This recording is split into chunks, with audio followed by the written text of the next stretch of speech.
अब जब प्रकाश का अपवर्तन, इसको वर्तन बोलते हैं, रिफ्रैक्शन ऑफ लाइट। अब इसके लिए माध्यम समझना पड़ेगा। माध्यम दो प्रकार का होता है, एक को बोलते हैं सघन माध्यम, दूसरा को बोलते हैं विरल माध्यम। सघन मतलब समझो कि मोटा माध्यम, जैसे हवा है, हवा मोटा नहीं, लाइट आराम से पास हो सकता है उसमें से, तो वो हो गया विरल माध्यम। जिस माध्यम में लाइट तेजी से पास हो सके उसको विरल माध्यम बोलते हैं। जिस माध्यम में लाइट थोड़ा धीमा हो जाए पहुंचने के बाद, जैसे पानी में लाइट जाएगा तो स्पीड उसका कम जाता है, फिर क्या बोलते तेल में जाएगा तो और कम जाएगा, शीशा के अंदर जाएगा तो लाइट और कम जाएगा, इसलिए उसको बोलते हैं विरल माध्यम।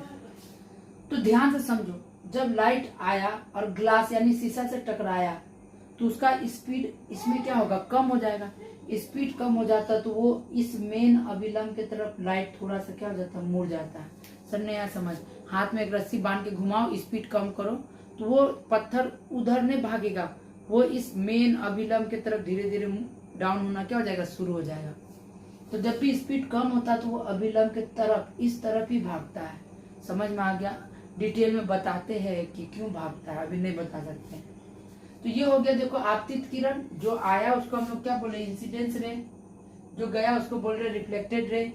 यहाँ पे एंगल बन रहा है एंगल ऑफ इंसिडेंस, आपतन का कोण, ये हुआ परावर्तन का कोण अभिलंब से।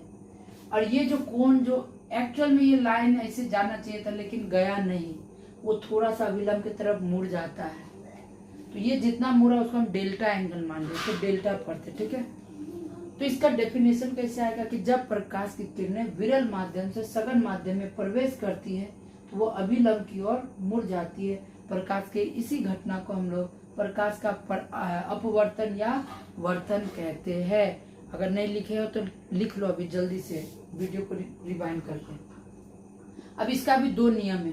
पहला नियम इसका जो था सेम होगा, आपतित किरण, परावर्तित किरण और आपतन बिंदु पर अभिलंब तीनों एक ही समतल पर होगा, तीनों एक ही सरफेस पे होगा। क्या समझ में आ गया? इसका आपतन बिंदु ये रहा। अच्छा, डायग्राम ऐसा नहीं बनता है, एक्चुअल डायग्राम और 3D में बनता है, वो डिटेल वीडियो में हम बताते हैं, ठीक है। दूसरा नियम क्या है कि जब प्रकाश की किरणें विरल माध्यम से सघन माध्यम में प्रवेश करती है तो ये एंगल को हम लोग आई नहीं लेके साइन आई लेते हैं। अभी त्रिकोणमिति में पता चल जाएगा कि एंगल को हम लोग साइन से लेते हैं और इसको हम लोग लेते हैं साइन आर से। तो इसका जो अनुपात आएगा वो एक स्थिरांक होगा। सर हिंदी में बोलिए, जैसे कि मान लो 60 डिग्री पे आया और 30 डिग्री पे चला गया मुड़ के, या तो 45 डिग्री पे हो गया। 15 से काटो 4 बार में, 15 से काटा 3 बार में, 4/3। क्या ये मान कभी भी परिवर्तन हो सकता है? 4/3 को हम 5/3 लिख सकते हैं? नहीं लिख सकते। 4/3 4/3 ही रहेगा हमेशा, यानी ये हो गया एक स्थिरांक। क्या हो गया? स्थिर राशि जिसको चेंज नहीं कर सकते हैं। अब हम यहाँ पे 60 डिग्री लिए, 45 लिए तो 4/5 आया, 10 लेंगे तो कुछ और आएगा, 5 लेंगे तो कुछ और आएगा, 60 डिग्री 70 डिग्री 80 डिग्री कितना भी एंगल लाइट कितना भी डिग्री पे आ सकता है। तो इसलिए एक फिक्स नंबर नहीं लेके एक राशि ले लेते हैं, उसको बोलते हैं म्यू। यू का पुछड़ी निकाल देंगे तो बन जाएगा म्यू। अब इस म्यू को ही हम बोलते हैं स्थिरांक। स्थिरांक का मतलब ऐसा नंबर जो कभी परिवर्तन नहीं होगा। समझ में आ गया? और इसी चीज को स्नेल नाम का चच्चा अपना एक नियम बना दिया, ठीक है। क्या बोला स्नेल का नियम में? डायरेक्ट ऐसे लिखने से नहीं होगा सॉरी, कि परावर्तन को स्नेल का दूसरा नियम बोलते हैं अपवर्तन को, तो ऐसे नहीं। जब प्रकाश विरल माध्यम से सघन माध्यम में प्रवेश करती है तो उसका आपतन कोण का साइन और परावर्तन कोण के साइन का अनुपात एक स्थिरांक होता है। यही बोला था स्नेल, लिख लो। एप्लीकेशन होगा, देखो क्या, तारा का टिमटिमाना। क्यों टिमटिमाता है सोचो, क्योंकि जब तारा का लाइट वायुमंडल में हमारा प्रवेश करता है तो वायुमंडल भी तो डेंस है एज कम्पेयर टू अंतरिक्ष। तो डेंस मतलब घना है, जिसके कारण लाइट थोड़ा सा बैंड हो जाता है। तो तारा एक्चुअल में ज्यादा लाइट दे रहा है, हमारे आंख पे कम लाइट आ रहा है और लाइट को आने में 8 मिनट का समय लग रहा है, इसलिए वो टिमटिमाता हुआ नजर आता है। मिराज, इसको क्या बोलते हैं? मिराज बोलते हैं, जो रेगिस्तान में दिखाई देता है ना, अचानक से तालाब प्रकट हो जाता है, वो दिखाई देना, वो भी रिफ्लेक्शन के कारण ही होता, लिख लेना। इंद्रधनुष भी रिफ्लेक्शन के कारण ही होता।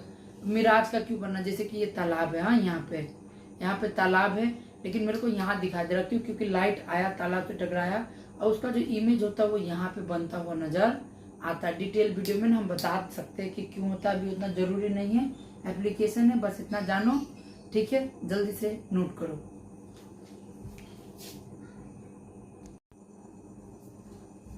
तो सुनो, अभी हम जस्ट थोड़ा सा अपवर्तन का नियम बताए, उसमें स्नेल का नियम बताया ना, वो स्नेल का नियम जो है, जो sine I by sine R का अनुपात क्या है, म्यू आया, उस म्यू को ही हम लोग वर्तनांक के नाम से जानते हैं, रिफ्लेक्टिव इंडेक्स।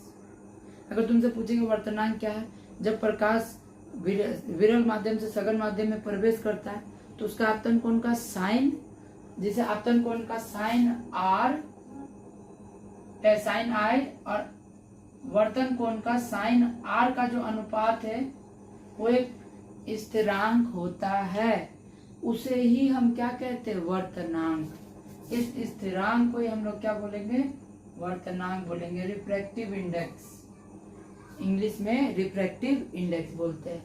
तो अभी हम जो बोले वो लिख लेना, जैसे जल का वर्तनांक 1.33 है।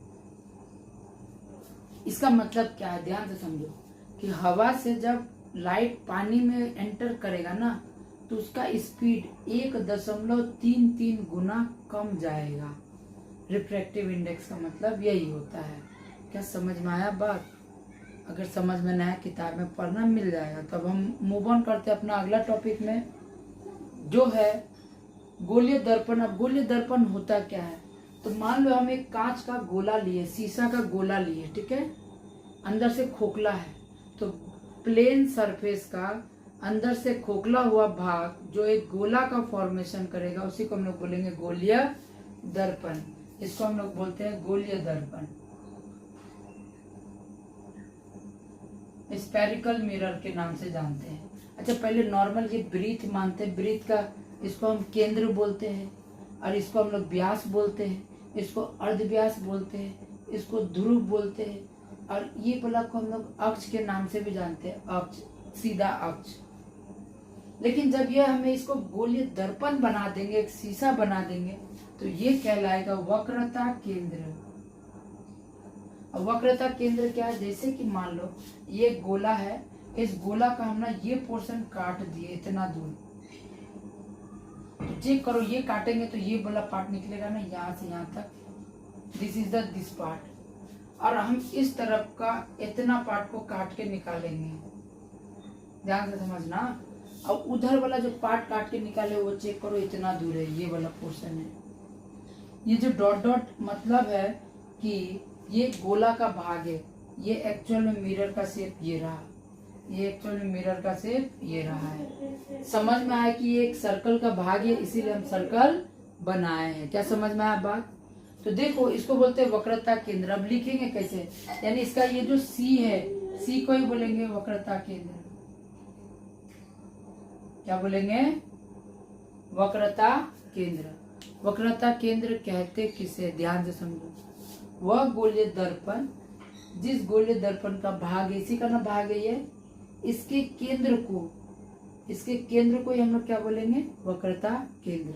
ध्यान से, वह गोलीय दर्पण जिस गोलीय दर्पण का भाग है उसके अर्धव्यास, यानी यहाँ से लेके यहाँ तक का दूरी अर्धव्यास कहलाएगा ना, इसी को बोलेंगे वक्रता अर्धव्यास या वक्रता त्रिज्या के नाम से जानते हैं। नेम बता रहे, जरूरी नहीं है, ठीक है। फिर इसका व्यास को हम लोग, इसमें हम लोग द्वारक बोलते हैं, दर्पण का द्वारक। वह गोलीय दर्पण जिस गोलीय दर्पण का भाग है उसके व्यास को ही हम लोग बोलते हैं द्वारक। सेम डेफिनेशन लिखने का मन होगा लिख लेना, नहीं लिखने का मन होगा नहीं लिखना, हम आगे लिखेंगे, ये सब टर्म यूज करेंगे इसलिए बता दे रहे। फिर दर्पण का जो मिड पॉइंट होगा, ये जो देखो, ये दर्पण का मध्य बिंदु को ही हम लोग क्या बोलते हैं, ध्रुव, पोल के नाम से जानते हैं। गोलीय दर्पण के मध्य बिंदु को ही हम लोग क्या बोलेंगे, पोल। और फिर उसके बाद केंद्र से लेके मध्य बिंदु तक का दूरी को हम लोग अक्ष बोलते हैं। तो सर, अक्ष और अर्धव्यास तो सेम ही हुआ, तो बाबू सेम नहीं हुआ, ये भी अर्धव्यास है। लेकिन क्या ये दर्पण का, ये जो दर्पण है उसका मध्य बिंदु हुआ? नहीं हुआ। वो एक लाइन जो इसका मिड पॉइंट तक पॉइंट को टच करेगा उसको हम लोग अक्ष बोलते हैं, प्रिंसिपल एक्सिस। तो पता नहीं क्या बोलते हैं, हिंदी नाम देख लेना, अक्ष ही बोलते हैं। क्या समझ में आया? तो एक तरफ से काटेंगे तो मिलेगा तुमको अवतल दर्पण। गोलीय दर्पण दो प्रकार से निकाल सकते हैं कि इस तरफ से काटेंगे तो मिलेगा उत्तल दर्पण और उस तरफ से काटेंगे तो मिलेगा अवतल दर्पण। जब पीछे में ऐसे करके कुछ किए हैं, इसको बोलते हैं कोटिंग बोलते हैं। क्या करना? कोटिंग। कोटिंग क्या होता है? एक लिक्विड होता है जिसको बोलते हैं रेड ऑक्साइड। देखना जब शीशा में चेहरा निहारेगा तो थोड़ा सा शीशा के पीछे जाके देखना, ग्रीन या रेड कलर का एक लेयर लगा रहता है, that layer is red oxide. Black colour में भी हो सकता है, ऑरेंज में भी रहता है बहुत में, ठीक है। तो हम रेड ऑक्साइड का लेयर कराए। क्यों कराए जी? क्योंकि लेयर के कारण ही लाइट टकरा के वापस जा पाएगा। लेयर नहीं लगाएंगे ना, कोई शीशा लो, उसका पीछे के लेयर को खरोच के निकाल दो, लाइट आर पार हो जाएगा। कपड़ा दुकान में दिखाई नहीं देता है, हम लोग अंदर का कपड़ा को देख पाते क्योंकि शीशा के ऊपर में लेयर नहीं लगा। शीशा के ऊपर में लेयर नहीं लगा तो लाइट आर पार हो ही जाएगा। समझ गया बात? तो हमको दिखाई देता है।